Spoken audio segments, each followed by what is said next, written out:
On October 5, 1967, Israel initiated the Six-Day War against Arab countries, explaining it was a desire to get ahead of an Arab attack.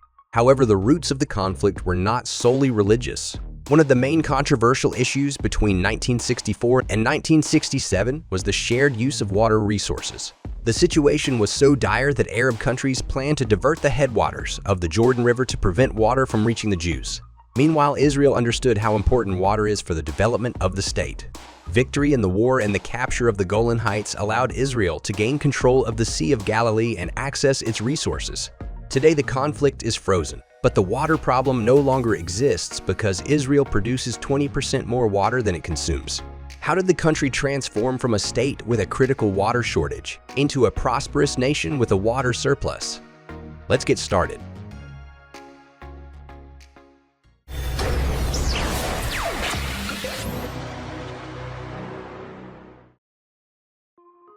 As soon as Jewish settlers began arriving in the early 20th century on the territory that would become modern-day Israel, it became evident that water was scarce. 60% of Israel's land is classified as arid, with the rest being semi-arid.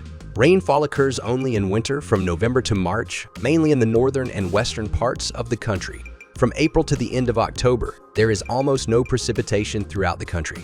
Even before gaining independence, Israel has established the future state-owned company Mekarot and started developing water supply on a unified principle, employing advancements in science and technology.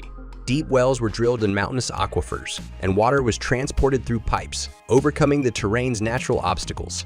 To ensure uninterrupted water supply regardless of rainfall, a system of reservoirs was implemented, and sprinkler irrigation was used. However, the most revolutionary invention was drip irrigation, created in the late 1950s by Simcha Blass, a former chief engineer of Mekarot, with further developments made by his sons. In this system, the required amount of water and nutrients is delivered directly to the plant roots using pipes and drippers. It receives precisely what it needs and when it needs it for maximum growth. The water usage efficiency in this method is 95%, compared to 45% in conventional irrigation. In 1964, about 80% of all water was used for agricultural irrigation, thanks to drip irrigation, among other methods. This figure decreased to 63% by 1997. However, even this was just the beginning. Right after gaining independence in 1948, Israel began to develop the project called the National Water Carrier of Israel, a grand infrastructure project designed to transport fresh water across almost the entire country. The National Water Carrier was created to transport water from the Sea of Galilee, also known as the Kinneret Lake, and other water sources in the north to the arid regions in the south. This would enable the establishment of a national water supply system, providing fresh water to all parts of Israel. The total length of the project was 130 kilometers. During the construction, 7 million cubic meters of soil were excavated. Approximately 1.7 million cubic meters of rock were extracted. 500,000 cubic meters of concrete were poured, and 15,000 concrete and steel pipes were laid. But even more impressive than the numbers were the challenges faced and their solutions. For instance, drawing water from the Sea of Galilee required engineers to cut into the mountain slope and install a pumping station in the cleared space.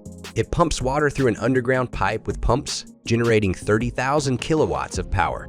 Such incredible power is needed to lift the water 250 meters uphill.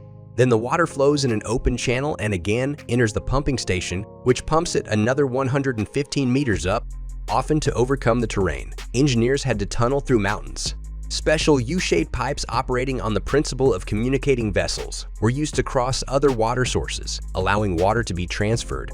Sometimes the bends of these pipes reached up to 250 meters.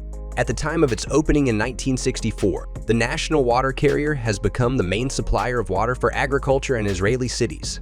Simultaneously with the opening of the National Water Carrier, another significant event occurred, which went largely unnoticed, but had immense future implications. In 1964, the first desalination plant was established in Eilat. The city was located in the southernmost part of the country, in a very arid climate, and the National Water Carrier did not reach there. However, Eilat was right on the shores of the Red Sea.